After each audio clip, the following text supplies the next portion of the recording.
reached his home as early as he could for his Christmas Eve dinner with his family. Scrooge took his melancholy dinner in his usual melancholy trim, and having read all the newspapers and begun the rest of the evening with his banker's book, went home to bed. He lived in chambers which had once belonged to his deceased partner, Jacob Marley. Suddenly, he heard strange sound and woke up. He saw ghosts dragging chains. It's a monster. I won't believe it. I know him.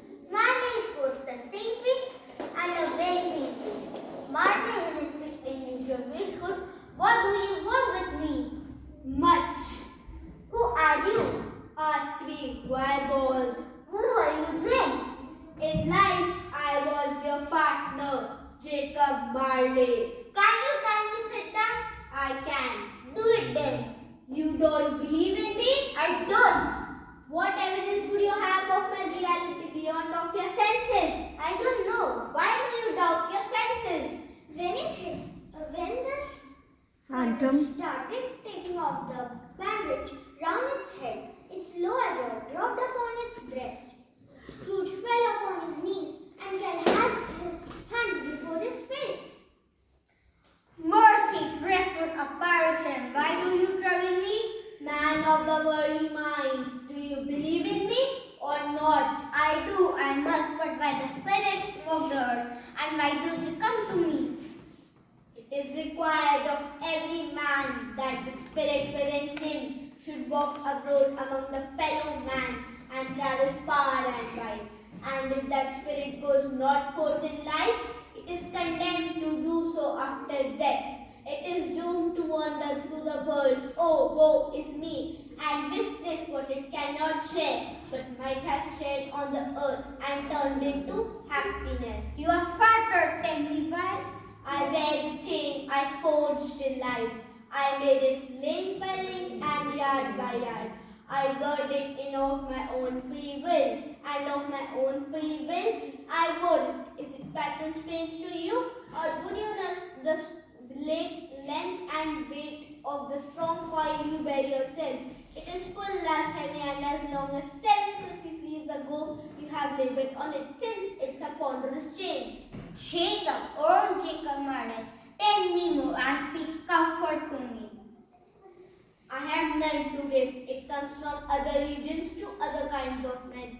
Nor can I tell you what I would. A very little more is all permitted to me. I cannot rest. I cannot stay. I cannot linger anywhere. My spirit never walked beyond a counting house. Mark me, in life my spirit never walked the narrow limits of a money-changing pole, and very journeys lie before me. You must be very slow about that, Jacob. Slow? 7 years dead and traveling all the time. The whole time, no rest, no peace, incessant torture of remorse. You might have got over a great quantity of ground in 7 years. The good stone hearing this has set up another crack and planned this stain, so I just need the dead silence of the night that the word has been justified and indicating it for a new sense.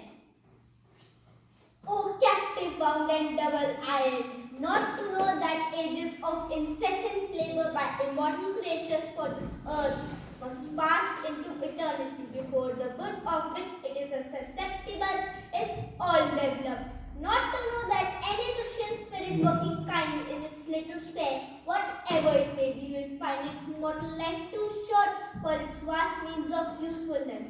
Not to know that no space of regret can be amends for one life's opportunity misused. Yet, such was I. Oh, such was I. But you were always a good man of business, Jacob. Business. Mankind was my business. The common welfare was my business. Charity, mercy, forbearance and benevolence were all my business. The dealings of my trade were but a drop of water in the comprehensive ocean of my business. It held up its chain and arm's length as if that were the cause of its unveiling grip, and flung it heavily upon the ground again. At this time of the rolling year I suffer most. Why did I walk through crowds of fellow beings with my eyes turned down, and never raised them to which blessed star which led the wise men to a poor abode. But they know poor homes to which its light would have conducted me. Hear me, my time is nearly gone. I will, but don't be hard upon me. Don't be Ragari Jacob prayed. How is that I appear before you in the shape that you can see? I may not tell. I have sat invisible beside you many and many a day. That is no light part of my penance. Or tonight I am here to warn you that you have yet a chance of hope of escaping my fate, a chance of and hope of procuring Ebenezer. Is that the chance you hope and mentioned, Jacob? It is. I think I'd rather not. Without the visits, you cannot hope to shun the path I tread. Expect the first tomorrow when the bell tolls one. Couldn't I take M1 at once and have it over, Jacob?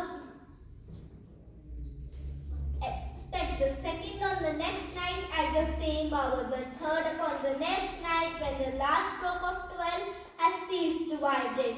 Look to see me no more, and look that for your own sake you remember what has passed between us. When it had said these words, the spectre took its wrapper from the table and bound it round its head. As before, the apparition walked backwards from him, and at every step it took, the window raised itself a little, so that when the spectre reached it, it was wide open. It beckoned Scrooge to approach, which he did. Scrooge followed to the window, described his curiosity.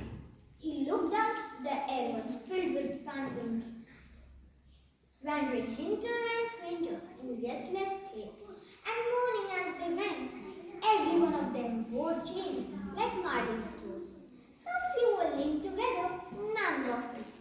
Many had been personally known to Scrooge in their lives. Misery with them all was clearly the sought to interfere for good in human matters and lost the power forever. It was double locked when he locked with his own hands, by which the ghost had entered. The boards were undisturbed. He tried to say humbug, but stopped at the first syllable, and went straight to bed without undressing and fell upon the instant.